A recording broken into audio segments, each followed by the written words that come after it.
Tuombe. Baba wa mbinguni, twaja kwako kwa jina la Yesu. Tunakushukuru Mungu mwema kwa matendo mema ambayo ushatenda kwetu na utakayoyatenda.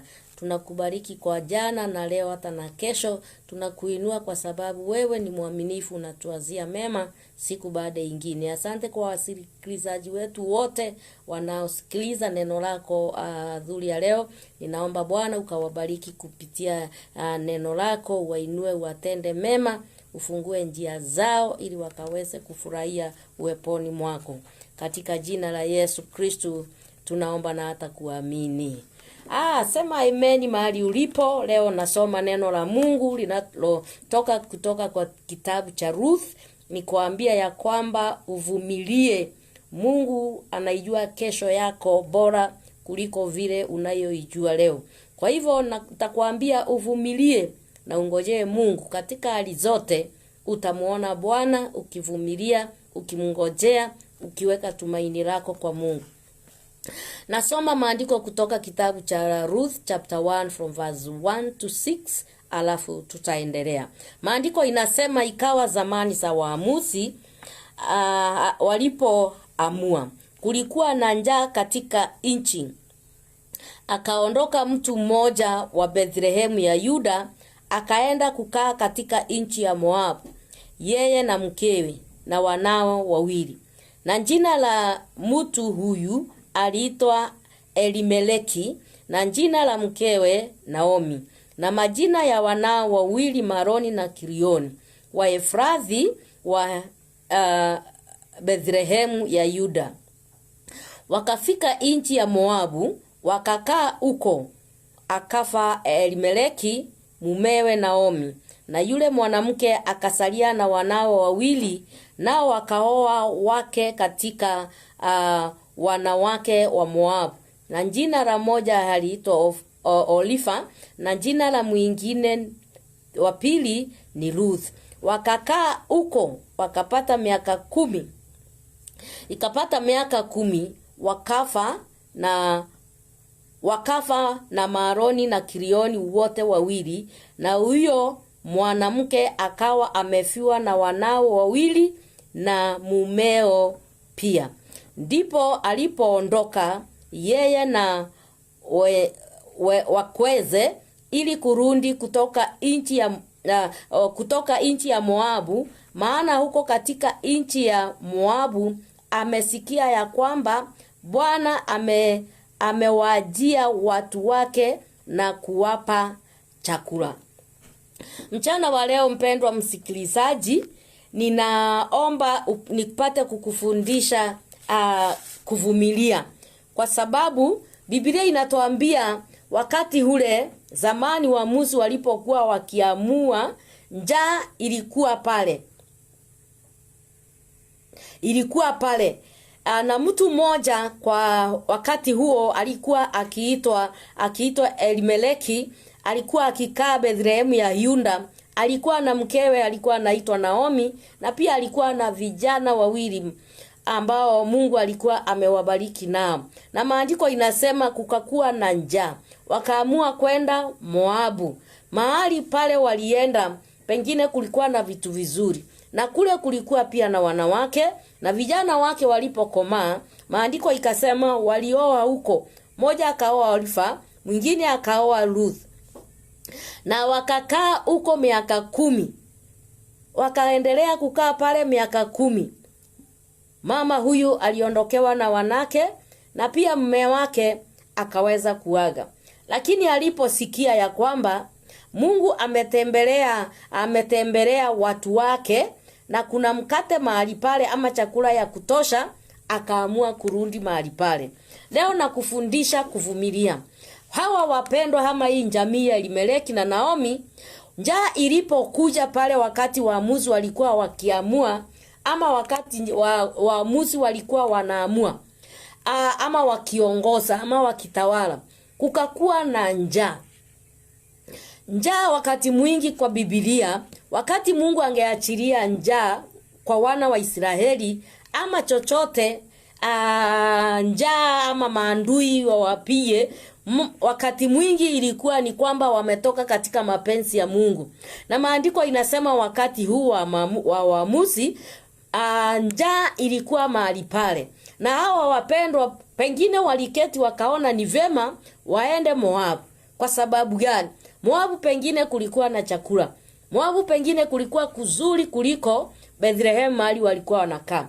Na nikufahamishe hivi mpendwa, Bethlehem inamaanisha kwamba ni nyumba ya mkate. Lakini kwa sababu ya njaa ya muda waliona heri wakakae Moabu. Na maandiko inasema wakaenda kule kukaa huko. Mahali pengine kulikuwa na starehe, kulikuwa na chakula, kulikuwa na vitu ambavyo wanapenda, wakavutiwa kwenda mahali pale. Na maandiko inasema huyu mama alikuwa amebeba watu wake, akabeba watoto, akabeba mzee na akaenda mahali pale. Kwa miaka 10, maandiko inasema miaka 10 iliyoisha alikuwa tayari ameshaondokewa na watoto wake, na mume pia alikuwa ashaondoka. Lakini kwake kusikia kwamba kuna chakula kule Bethlehem tena, ndio akarundi, akatamani kurundi kule alitoka. Pendo, nataka kukufundisha aje mchana wa leo. Kuna mambo inatufanya tukaweze kutamani vitu ambavyo sio vya kuishi kwa muda. Hawa wapendwa, hii njaa haikuwa ikae milele. Hii njaa haikuwa ikae hata kwa miaka mingi. Pengine ilikuwa ni kipindi Mungu ameruhusu.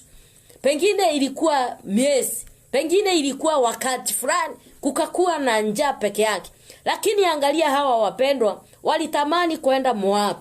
Walitamani kutoka katika mapenzi ya Mungu. Wakatamani kutoka uweponi mwa Mungu. Wakatamani kukaa mbali na Mungu. Bethlehem ni mahali ambapo kulikuwa na utere. Kulikuwa na utere. Nyumba ya mkate ni kumaanisha ya kwamba kulikuwa na utere wa chakula, kulikuwa na amani, kulikuwa na furaha, kulikuwa na kuongezeka, kulikuwa na mambo mengi ilikuwa inatendeka Bethlehem. Kwa sababu gani? Maandiko inatufahamisha kwamba ilikuwa ni nyumba ya mkate. Mahali kuna mkate kuna kutosereshwa. Mahali kuna mkate kuna furaha. Mahali kuna mkate kuna amani. Mahali kuna mkate kuna njaa tena. Lakini hawa wapendwa, kwa sababu ya njaa kidogo tu, wakaamua kuteremka huko Moabu.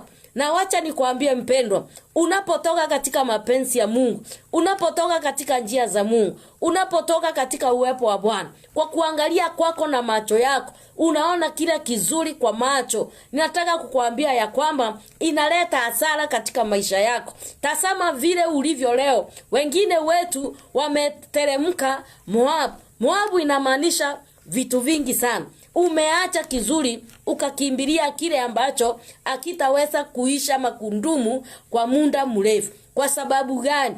Umetamani kwenenda katika macho, kwenenda katika hisia zako, kwenenda kwa sababu umeambiwa, kwenenda kwa sababu wengine wanafanya. Na wakati mwingi tunaangukia katika mitego ya shetani ya jinsi hii. Hii njaa haingekaa miaka na miaka. Hii njaa haikuwa iue watu. Kwa sababu ninaamini kule Bethlehem wengine walikuwa wanakaa, wengine walikuwa na watoto, kulikuwa na mifugo, kulikuwa na watu wanalima, kulikuwa na mambo mengi ikitendeka. Lakini familia ikaona ya kwamba tusikae hapa tufe, wacha tuende Moabu. Mahali ya kwamba naamini Moabu kulikuwa na miungu. Naamini Moabu kulikuwa na mambo ilikuwa inatendeka haimpendezi Mungu, lakini kwa macho yao ya kuona wakatamani kwenda Moabu. Lakini wacha nikwambie mpendwa, ukiamua, kuna nguvu katika kuamua. Ni wewe unajiamulia mambo mengine. Lakini mchana wa leo nimekuja kukuambia ya kwamba ukiafika mahali pa kuamua, tafuta kwanza Mungu akuongeleshe. Tafuta kwanza Mungu akuonyeshe njia. Tafuta kwanza usikie sauti ya Bwana. Hawa wapendwa, njaa tu ilisema atufi hapa, atuangamii hapa, wacha tuende Moabu. Mahali kuko na starehe, mahali kuko na vitu ambavyo vinatufurahisha, mahali ambapo kuna mambo ambaye inatufurahisha, mahali ambapo hatutaulizwa maswali, mahali ambapo hakuna mtu atatuangalia, mahali ambapo hakuna kukemewa pengine, mahali ambapo hakuna mtu anakujali. Na wakati mwingine tuna mawazo yetu inatuambia ya kwamba eli kukaa katika mahali kama hapo, mahali ambapo unasikia kujiongoza wewe mwenyewe, mahali ambapo unasikia kustareheka wewe mwenyewe vile unavyotaka. Wacha nikwambie mpendwa, ni vema kukaa mahali kuko na njaa ya siku chache, lakini uone utukufu wa Mungu, uone wema wa Bwana, uone Mungu akikuja kwa wakati unaofaa, kuliko kujiamulia kwa mtazamo wako wa macho. Hawa wapendwa hawakuketi wajiulize tunaenda sisi peke yetu. Je, wengine watakaa tu hapa? Si watangojea Mungu mahali hapa? Hawa wapendwa hawakuangalia hivi. Walianza kuona kana kwamba njaa itawamaliza, njaa itawaangamiza, njaa italeta aibu. Hawakuwa na ile roho ya kuvumilia. Na wacha nikwambie, kuna wapendwa ama kuna watu wanakosa hiyo roho ya kuvumilia, hiyo roho ya kustahimili mambo. Shetani anaonyesha hii kitu ni ya kundumu. Anaonyesha hii ni kitu haitawahi ondoka. Wacha nikwambie, ukitazama na mtazamo wa jinsi hivyo, unaweza kufanya uamuzi kama vile hawa wapendwa Elimeleki aliweza kuamua pamoja na mkewe. Mpendo, nataka kukushauri mchana wa leo, ni kuambia ya kwamba ikifikia kuamua, keti ufikirie, keti ungoje, keti ujiulize maswali. Ni kwa sababu gani? Wakati mwingi tunaingia kwa shida kama hii ya Elimeleki na Naomi, kwa sababu hatujauliza mawaidha, hatujangojea Mungu, hatujataka kufundishwa, hatujauliza itaenda namna gani. Hawa watu walikosa hiyo, na ndio maana wakaangukia mikononi mwa wakina Moabu. Wacha nikwambie mchana wa leo, ninakuhubiria nikwambia ya kwamba ukifika mahali ambapo hauna suluhisho, hauna jawabu kamili, keti na ungoje, keti na uliza maswali, keti hata wewe ujiulize, nikifanya hili jambo linaleta faida gani katika maisha yangu? Nikienda hii njia itanisaidia namna gani? Nikikaa na hii kikundi, nikikaa na hawa watu, nikienda hii njia italeta matunda ya aina gani? Ama italeta usuni katika maisha yangu. Hawa wapendo waliangalia tu njaa, wakaona njaa, wakaangalia sufuria pengine iko na chakula, wakaangalia kabada haina chakula, wakasema twende, afadhali huko kuna chakula, afadhali huko kuna starehe, afadhali huko hakuna mtu atatuuliza. Na mchana wa leo nataka kukuambia na nikuonya ya kwamba tafadhali kaa katika uwepo wa Bwana, mahali utauliza Mungu maswali, mahali utakaa uelekee katika njia za Mungu, ndio usikuje kuangukia mtego kama huu wa kina Naomi. Maandiko inasema walipoenda pale, vijana wao wakakuwa sasa wamekuwa watu wazima, wakaanza kuoa. Ukienda mahali ambapo hakuna uungu uko pale, hakuna vitu vizuri viko pale, ile tabia na hata wewe unaanza kuiga, hata muondoko wa kule unaanza kukaa kama wao, hata jinsi wanavyoongea pengine wakaanza kuongea kama wao. Wakati wa vijana hawa kukomaa, wakaona ni vizuri hata tuoe huku, ni vizuri hata tuoe kina Moabu. Lakini wacha nikwambie, chenye unaangalia katika macho yako unaona kinapendeza, pengine kwa Mungu sio hivyo. Proverbs chapter 16 verse 25 inatuambia iko njia ionekaayo kana kwamba iko sawa machoni pa mwanadamu ama machoni petu, lakini mwisho wake ni njia ziletazo mauti. Hawa wapendo waliangalia wakaona Moabu ni kuzuri, Moabu kuna nyama, Moabu kuna maziwa, Moabu kuna starehe, Moabu hakuna mtu atatusukuma atuambia tuabudu Mungu wa Israeli, Moabu hakuna mtu atatuambia chochote, tutajitawala huko Moabu. Na ndio maana shetani alipata nafasi katika maisha yao, akaweza kuangamiza. Mpendo, wacha nikushauri mchana wa leo, ukiona kuna mahali unafungulia shetani mlango, ni vema uzibe kwa haraka. Ni kwa sababu shetani huja kuiba, kuua na kuangamiza, isipokuwa tu mwana wa Mungu peke yake ndiye huja kutuletea uzima na kanatupea uzima teretere. Hawa wapendo walipoanza kufikiria kuoa, naamini waliketi na wazazi wao wakawaambia hata kuoa mnaweza oa huku, na wakaoa na wakaendelea na maisha.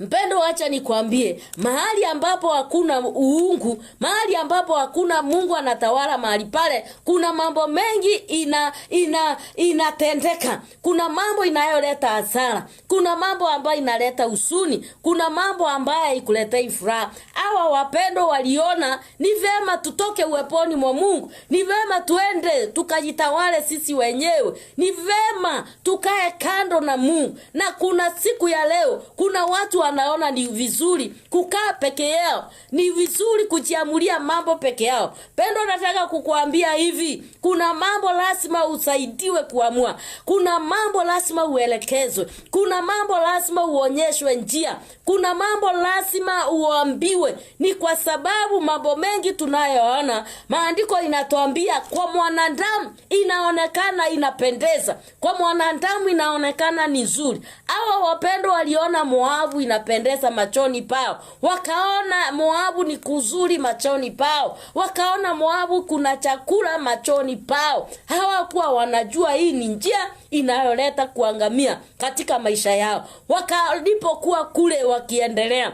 maandiko inasema Elimeleki akakufa. Na maandiko inatuambia, ukiangalia maana ya Elimeleki, inamaanisha ya kwamba my God is king. Yani jina Elimeleki inamaanisha ya kwamba Mungu ni mfalme. Imagine, kuliko ajiangalie aone hata jina lake linamaanisha Mungu kwangu ni mfalme. Katika nchi hii Mungu wetu ni mfalme. Anaenda kwa kina Moabu. Mwacha nikwambie mpendwa, kuna mahali unafaa ukianza kuamua, anza kuamua ukitafuta uso wa Bwana. Anza kuamua ukiuliza mawaidha. Kuna watu wameangukia mitegoni kama hii ya kina Moabu. Wanaenda katika njia zile wanaenda ambazo asimpendezi Mungu. Ni kwa sababu gani? Hawakuuliza mawaidha. Hata hawa vijana ninaamini hawakuuliza mawaidha. Waulize tutaishi aje, waulize kina Moabu historia yao ikoje, waulize chochote. Wao waliona ni wanawake tu, pengine ni warembo, na wakawachukua. Na maandiko inasema baada ya baba yao kufa, hata na wao wakakufa. Kwa hivyo Naomi aliachwa peke yake. Haikuwa mpango wa Mungu, haikuwa mapenzi ya Mungu, haikuwa katika mawazo ya Mungu. Hawa wapendo wakafia pale Moabu. Mpango wa Mungu kila wakati ni wa kutufanikisha, ni wa kutubariki, ni wa kutuponya. Lakini wakati ule tunatoka katika njia zake, yeye anakuwa pale tu ujiamulie unataka nini. Mchana wa leo nataka kukuambia aje, njaa isikufanye utoke uweponi mwa Mungu. Shinda isikufanye utoke uweponi mwa Bwana. Mambo ambaye inatusunguka siku baada ingine isitutoe katika mapenzi ya Bwana, isitutoe uweponi wa Bwana. Bethlehemu ni nyumba ya utere. Bethlehemu ilikuwa ni nyumba ya mkate. Mkate pia ni neno la Mungu. Bethlehemu ilikuwa mahali ambapo watu wanajua kumsifu Bwana, watu wanajua kuabudu Mungu wa Israeli, watu wanajua kutolea Mungu dhabihu. Lakini hawa wapendo waliona wacha tuachane na hayo mambo, tukajiburudishe, tukajifurahishe na kina Moabu. Lakini wacha nikwambie, hawa wapendo walipoteremka pale, Shetani alikuwa anangojea pale akaweze kusimamisha na kuangamiza hii jamii. Lakini nashukuru Mungu, Naomi aliweza kubaki akiwa mzima, akiwa na afya njema, akiwa hako. Lakini miaka imeenda. Maandiko inaendelea kutuambia walikaa mahali pale miaka 10. Kuna mambo ambayo umeamua mpendwa kwa njia moja ama ingine ikakufanya ukakuwa na hasara kwa miaka 10. Kuna mambo ambayo unafanya pengine ni watu walikuambia, lakini huku ngojea Mungu, imekuletea hasara, imekuletea aibu, imekuletea mambo ambayo sengine unafikiria, unajiuliza ni kwa nini Mungu niko katika hii hali. Mchana wa leo nataka kukuambia ya kwamba hawa wapendo waliweza kukaa pale miaka 10 na wakakumbana na mambo mazito. Leo nataka kukuambia ya kwamba hata kama unakumbana na mambo mazito, kuko na njia ya kutokelezea. Ukimwamini Mungu utatoka mahali hapo. Utatoka kwa hiyo Moabu yako. Utatoka mahali unasikia usuni kila siku, unalia kila siku, unajuta kila siku. Ni kwa sababu ulichukua njia ambayo haikumpendeza Bwana. Lakini mchana wa leo, funguka macho yako, funguka moyo wako.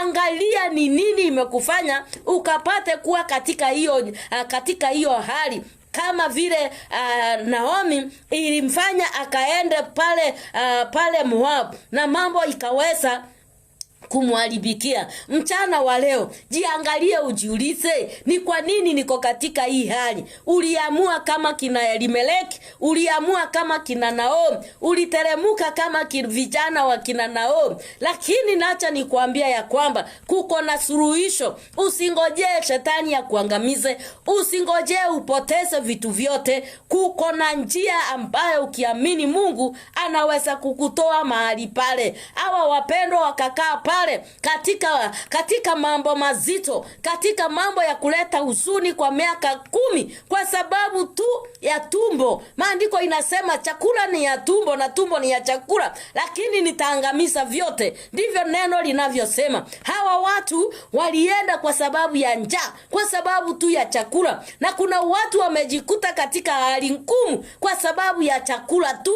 ya dakika kidogo, kwa sababu ya kitu ambayo umepewa kitu kidogo tu ya siku chache. Wacha nikwambie, funguka macho yako, angalia Mungu wako, angalia mahali ulitoka na mahali unaenda. Kuwa na maono yako, kuwa na ndoto zako. Ninapoangalia hii familia, najiuliza walikuwa na ndoto za aina gani? Nauliza walikuwa na maono ya aina gani? Nauliza walikuwa na mpango wa aina gani? Ndio njaa tu iwatoe mahali kuna mkate, njaa ya siku chache tu, njaa ambaye haitaua wengine. Wao ndio waliona ya kwamba watakufa. Lakini wacha nikwambie, hata leo kuna watu ambayo njaa ya siku moja tu imeleta hasara katika maisha yao. Njaa ya siku moja tu ama 2 imeleta huzuni katika maisha yao. Mchana wa leo ninakusii kwa neema za Mwenyezi Mungu, nikwambie dada, ndugu, vumilia. Usitelemuke pale Moabu.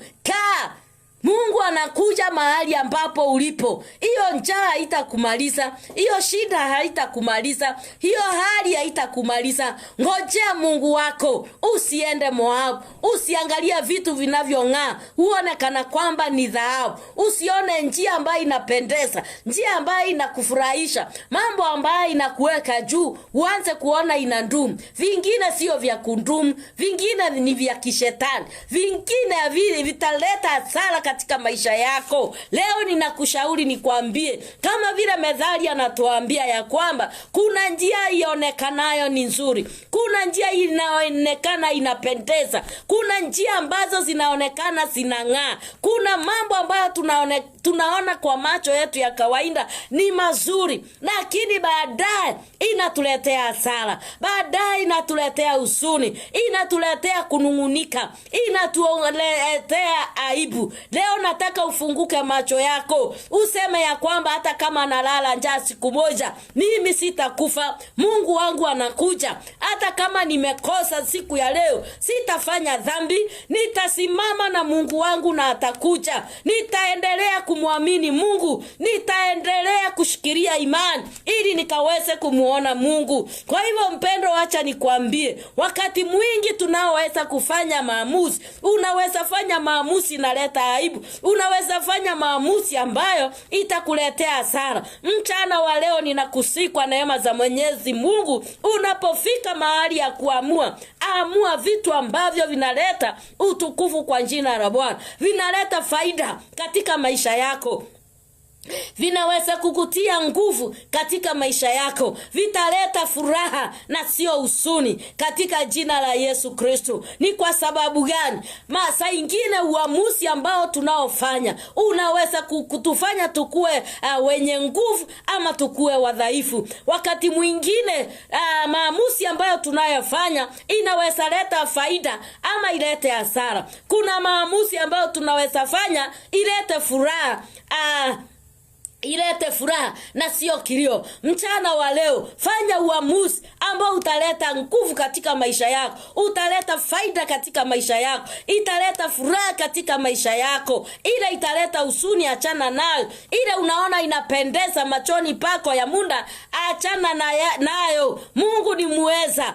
Ukivumilia utauona wema wa Bwana. Ninaamini katika nchi hii wale waliachwa Mungu aliwatembelea. Nataka kukuambia ya kwamba Mungu atakutembelea. Maandiko inatuambia ndipo alipoondoka yeye na wakeze ili kurudi kutoka nchi ya Moab. Maana huko katika nchi ya Moab amesikia ya kwamba Bwana amewajalia. Waliongojea Mungu, waliokaa na wakasema njaa haitatuua, waliokaa wakasema hii aibu haitatuua, waliokaa wakasema ya kwamba tunangojea Mungu wa Ibrahimu na Isaka, tunangojea Mungu wa ahadi. Hawa wapendo wakiwa huko Moab wakasikia ya kwamba Mungu ametembelea watu wake na wakaamua kurudi pale. Mchana wa leo nataka kukuambia ya kwamba mahali ulipo Mungu atakutembelea. Mahali ulipo Mungu atakufikia wewe. Mahali ulipo kuna njia Mungu anatengeneza kwa ajili ya maisha yako, kwa sababu Mungu ni Mungu muweza. Mungu ni Mungu wa kipekee. Mungu ni Mungu anaweza tenda mambo ya ajabu. Njaa ilipokuja haikumaanisha ya kwamba wataishi kukua na njaa. Mungu hiyo kipindi ilipoishi aliweza kuachilia mvua na chakula ikakua kwa utere, na chakula ikakua kwa wingi. Na Naomi wakiwa huko wakasikia Mungu amewatembelea watu wake na amewapa chakula. Pendo, wacha nikwambie, chakula ni muhimu, lakini sikufanye ukafanya uamuzi bora. Mambo tunayopitia siku baada nyingine isikufanye kama ni ngumu, isikufanye utoroke katika nafasi yako ama utoke katika nafasi yako. Ni kwa sababu gani? Katika hali zote Mungu anajua tunapitia hiyo. Katika mambo tunayopitia Mungu anaona na anajua, na kuna wakati atatembea. Na maandiko inasema wakasikia Mungu ametembelea watu wake, wakasikia Mungu ameshuka, mvua imekuja, watu wamepanda, watu sasa wanavuna, wakaanza kutafakari na kupenda kurudi mahali pale. Nataka kukuambia hivi, hata kama Naomi alikuja na akarudi Bethlehem tena, alirudi akiwa ana mume, alirudi akiwa ana watoto, alirudi akiwa alirudi katika uzee, alirudi ana nguvu. Hata kama alitembelewa miaka yake ikiwa imeenda. Na hata wewe mchana wa leo nataka kukuambia ya kwamba usifanye uamuzi kama wa Naomi. Usifanye uamuzi ambao utakufanya ujute na uchelewe katika mambo mengi unayotamani kuwa nayo katika maisha yako. Ni kwa sababu Mungu atakutembelea, Mungu atakusikia, Mungu atakutendea, kwa sababu tuko na ahadi ndani yake ya kwamba yeye ni Mungu abarikiaye, yeye ni Mungu atosereshaye, yeye ni Mungu aponyaye, yeye ni Mungu atendaye mambo makuu. Mungoje huyu Mungu. Vumilia mahali ulipo. Kaa Bethlehem yako na wale ambao wako katika nyumba ya Bwana. Usiangalie dunia kuna nawiri, angalia kile Mungu amesema katika neno lake. Wale ambao wako katika nyumba ya Bwana, mahali uwepo wa Mungu upo, kaa mahali pale. Wacha kuangalia nje. Nje utaona vitu vizuri, lakini vingine havitandumu. Nje utaona furaha ambayo unaona kana kwamba hauna, na uko nayo hata zaidi, kwa sababu tunaambiwa na neno la Bwana tufurahi na tufurahi siku baada nyingine. Kwa hivyo kuna mambo yote tunayotamani kule nje tuko nayo ndani ya Kristo Yesu. Pendo, wacha nikwambie, ni vema kuvumilia, ni vema kungojea, ni vema kuuliza maswali, ni vema kuuliza mawaidha. Hawa wapendwa wangeuliza mawaidha, hawangeangukia kwa mitego kama hii ya kina Moab. Wale wapendwa hawangeuliza mawaidha, hawangeteremka Moabu ama hawangeenda Moabu. Hata na wewe tunaposoma hili neno, ni la kutufundisha, ni la kufungua macho yetu, ni la kufungua masikio yetu, ni la kutuonyesha njia ili tusiweze kufanya makosa kama hii, katika jina la Yesu Kristo, katika jina la Kristo mwana wa Mungu aliye. Kaa uweponi mwa Bwana, kaa mahali Mungu anakaa. Napenda vile Daudi anasema ya kwamba nilifurahi nilipoambiwa twende katika nyumba ya Bwana. Mahali ya pale ndio kuna uwepo wa Bwana, mahali pale kuna furaha, mahali pale kuna vyote tunavyovihitaji. Uko nje utaona kana kwamba ni kuzuri, macho itakwambia vile ni kuzuri, lakini wacha nikwambie, kuna furaha katika nyumba ya Bwana, kuna furaha katika kuishi katika uwepo wa Bwana. Kuna mambo mazito na mazuri katika nyumba ya Bwana. Mchana wa leo nakushauri ya kwamba kaa uweponi mwa Bwana, usiende Moabu. Ukienda Moabu utapoteza furaha yako, utapoteza maisha yako, utapoteza chenye uko nacho, hata afya ya mwili utapoteza. Naomi akirudi tena kwa nyumbani, hata afya ya mwili ilikuwa imepungua, hakuwa na chochote tena. Alirudi bila furaha, alirudi bila mme, akarudi bila watoto, akarudi akiwa ameseeka. Mchana wa leo nataka nikuhimize ya kwamba wewe ambao unasikia neno la Bwana, kama mahali Mungu anakaa, kama mahali neno la Bwana linahubiriwa, kama mahali utapokea ushauri wa kweli, kama mahali utarekebishwa, kama mahali utasahihishwa, kama mahali utaundwa na utengenezwe. Kwa sababu gani? Maandiko inasema Mungu alikuja kutembelea watu wake. Mungu alikuja kutembelea watu wake na akawapa chakula. Ni kwa hivyo mpendwa, kuna chakula unapokaa katika uwepo wa Bwana. Kuna kutembelewa unapokaa katika uwepo wa Bwana. Unapokaa katika njia za Bwana, Mungu atakuja. Saa nyingine anaonekana kama anakawia, lakini hata akikawia atakuja kutimiza neno lake.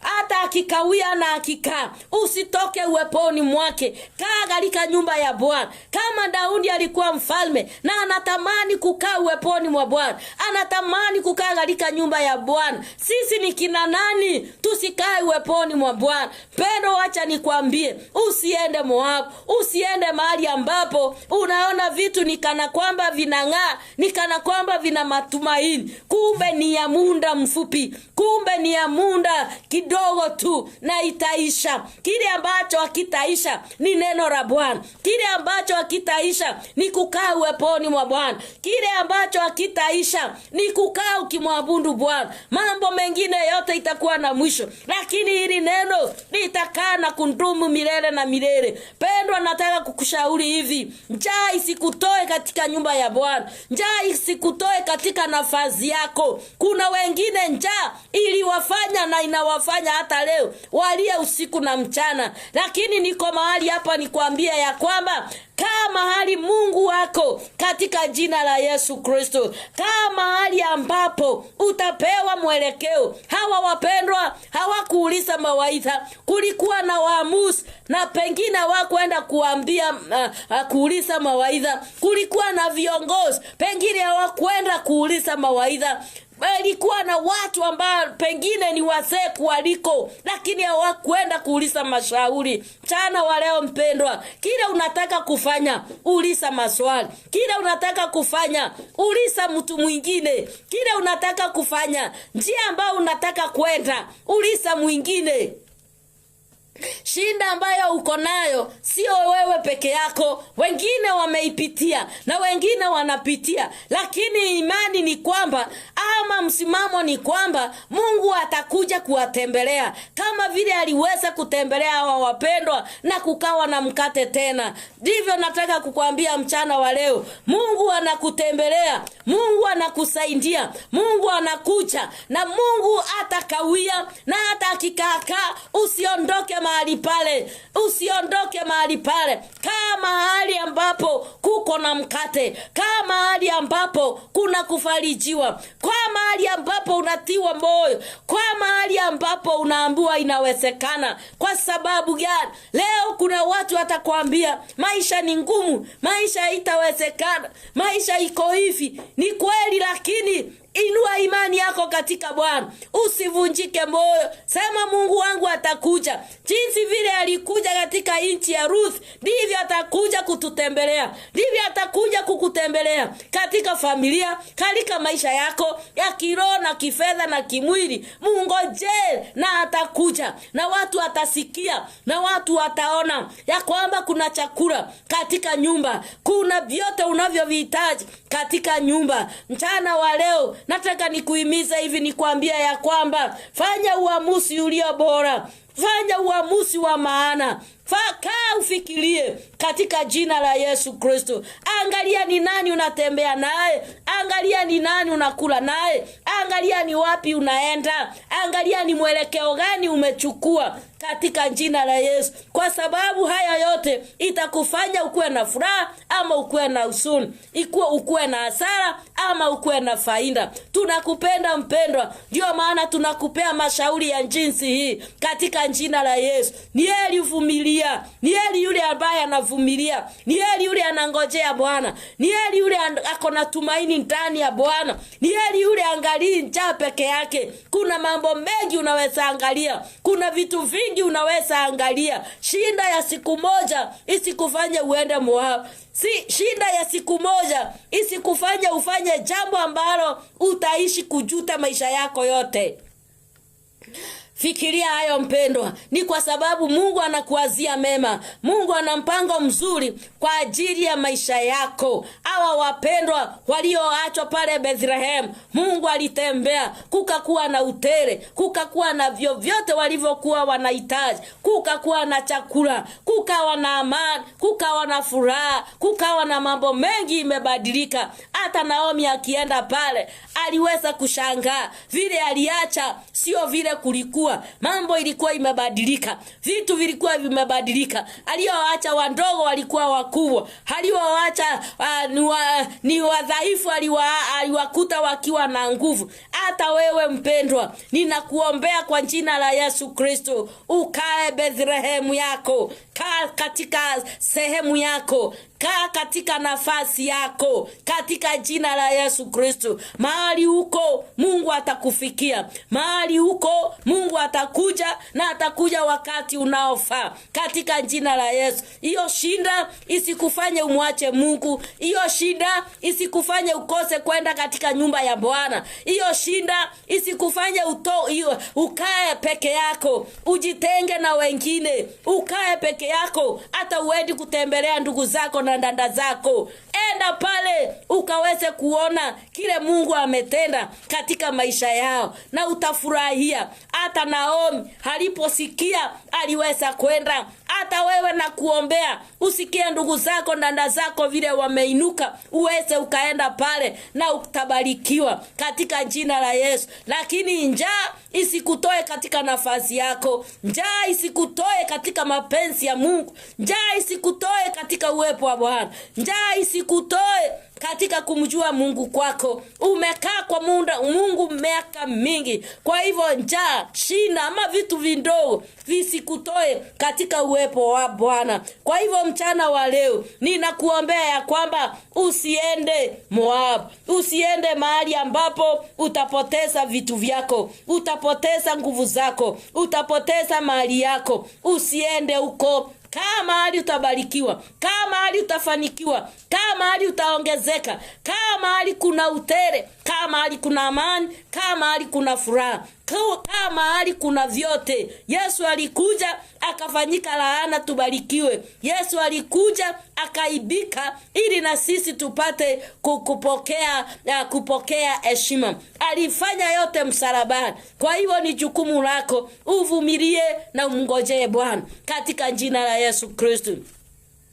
Naomba tukaweze kuomba katika jina la Yesu mchana wa leo. Najua umesikia neno la Mungu. Najua umesikia neno la Bwana. Najua Roho amekuhudumia hata zaidi ya kile nimesema. Lakini nataka nikuambia ya kwamba usiondoko pale ukaende Moabu, mahali utapoteza vitu. Wacha tuombe kwa imani. Baba wa mbinguni, katika jina la Yesu, nakushukuru kwa msikilizaji. Nakushukuru kwa yule anatazama. Nasema ni asante kwa hili neno. Asante Mungu wa mbinguni, limekuja kwa nguvu na kwa wakati na kwa watu wanaofaa. Ninaombea wale Bwana wako katika mahali ambapo hawajaweza kufanya uamuzi. Ninaomba uwasaidie wasifanye uamuzi kama wakina Naomi na Elimeleki, katika jina la Yesu. Wasiamue kwenda Moabu Bwana, mahali watapoteza vitu vyao. Wasibaki, wasikae, wasiende mahali Mungu watapoteza furaha yao na maisha yao na utajiri wao, katika jina la Yesu.